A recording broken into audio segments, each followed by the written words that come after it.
সুপ্রিয় দর্শক ও প্রিয় শিক্ষার্থীবৃন্দ, প্রীতি ও শুভেচ্ছা। বাংলাদেশের স্বাধীনতা সংগ্রামের অন্যতম তাৎপর্যপূর্ণ ঘটনা 1952 সালের ভাষা আন্দোলন। এ টপিক যেমন আমাদের ইতিহাসের মোড় ঘুরিয়ে দেওয়া এক কালজয়ী অধ্যায়, তেমনি পৌরনীতি ও সুশাসন দ্বিতীয় পত্রের দ্বিতীয় অধ্যায়ের তথা পুরো পত্রের সর্বাধিকবার বিভিন্ন বোর্ডে আসা প্রশ্নগুলোর একটি। কাজেই এটি যে পরবর্তী ভোট পরীক্ষার জন্য অত্যন্ত গুরুত্বপূর্ণ ও কমন একটি টপিক সে বিষয়ে কোনো সন্দেহ নাই। তাই এ পর্বে থাকছে 1952 সালের ভাষা আন্দোলন কেন্দ্রিক প্রশ্নসমূহের বিশ্লেষণ। প্রথমেই প্রশ্ন তালিকাটি দেখে নেওয়া যাক। ঢাকা ও ময়মনসিংহ বোর্ড 2023-এর যথাক্রমে 9 ও 3 নং প্রশ্ন, রাজশাহী বোর্ড 2023-এর 5 নং, কুমিল্লা বোর্ড 2023-এর 3 নং, চট্টগ্রাম বোর্ড 2023-এর 3 নং, সিলেট বোর্ড 2023-এর 1 নং, দিনাজপুর বোর্ড 2023-এর 4 নং। এরপর রাজশাহী বোর্ড 2022-এর 4 নং, যশোর বোর্ড 2022-এর 3 নং ও সকল বোর্ড 2018-র 2 নং। কুমিল্লা ও সিলেট বোর্ড 2000-এর যথাক্রমে 2 ও 4 নং। দিনাজপুর বোর্ড 2022-এর 4 নং, ময়মনসিংহ বোর্ড 2022-এর 2 নং। এখন আমরা প্রশ্নের উপজীব্য বিষয় সহ প্রশ্নবিন্যাস দেখে নিই।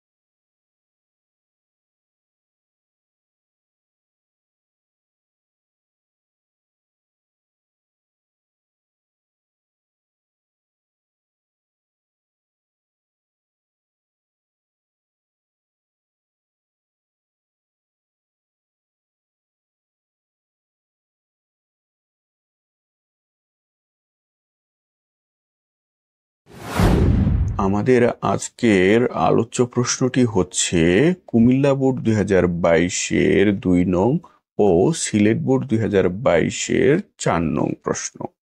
এই প্রশ্নের গ নং প্রশ্নটি হচ্ছে, উদ্দীপকের রচনাসমূহ তোমার পঠিত যে বিয়োগান্তক ঘটনাকে স্মরণ করিয়ে দেয় তার পটভূমি ব্যাখ্যা করো।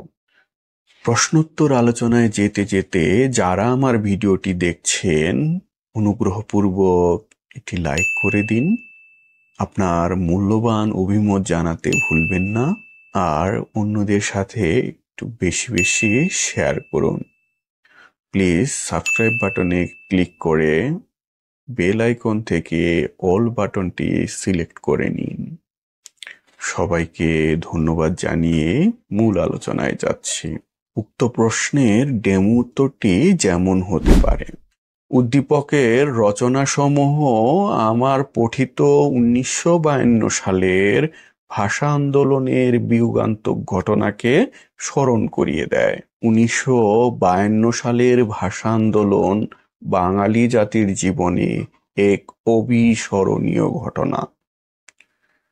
পাকিস্তান রাষ্ট্র সৃষ্টি হওয়ার পর শাসক গোষ্ঠী পূর্ব বাংলার জনগণের বিরুদ্ধে যেসব ষড়যন্ত্রে লিপ্ত হয় তার মধ্যে প্রথম ও প্রধান হলো ভাষা ও সংস্কৃতির উপর আঘাত।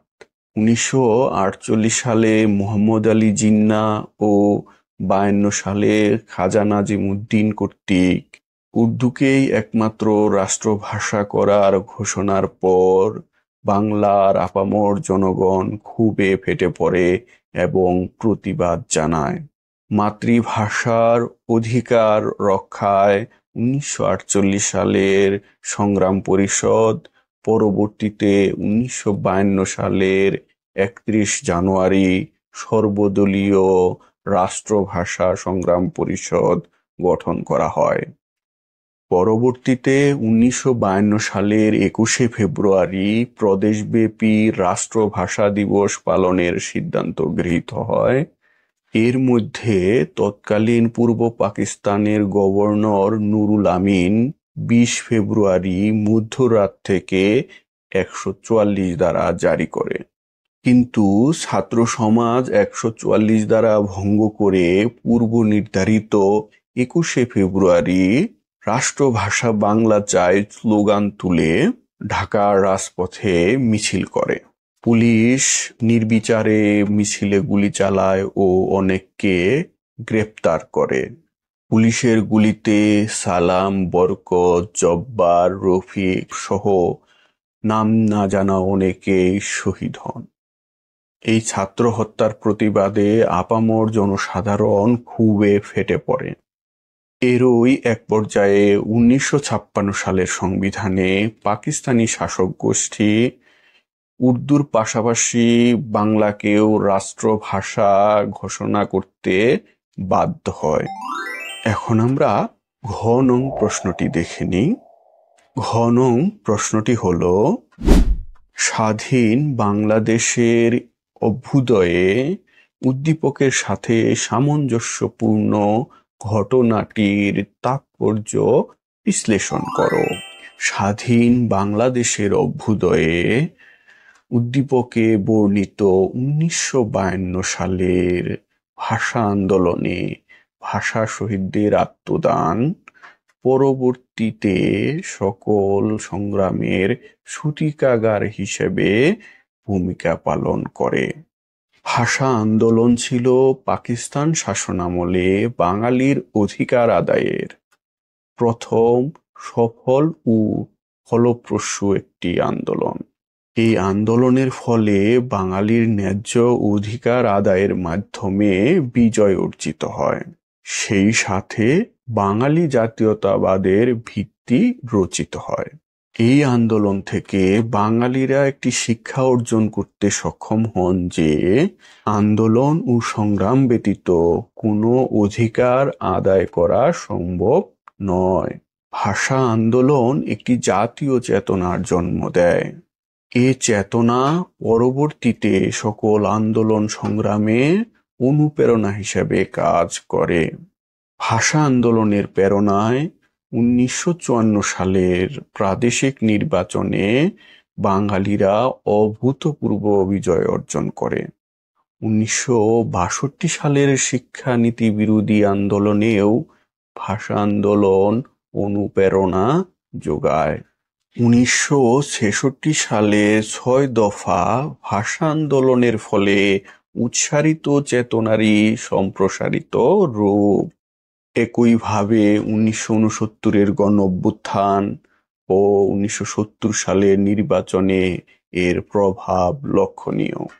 আর বাঙালি জাতির মুক্তির আন্দোলন, স্বাধীনতা সংগ্রাম, 1971 মুক্তিযুদ্ধে বীর বাঙালি সেনানীরা যে বীরত্ব, ত্যাগ, তিতিক্ষা, শৌর্য, বীর্য দেখিয়েছে তা ভাষা আন্দোলন দ্বারা অর্জিত বীরত্বেরই ফল। সুতরাং বলা যায়, স্বাধীন বাংলাদেশের অভ্যুদয়ে ভাষা আন্দোলনে ভাষা শহীদদের আত্মত্যাগের ঘটনাটি গুরুত্বপূর্ণ তাৎপর্য বহন করে।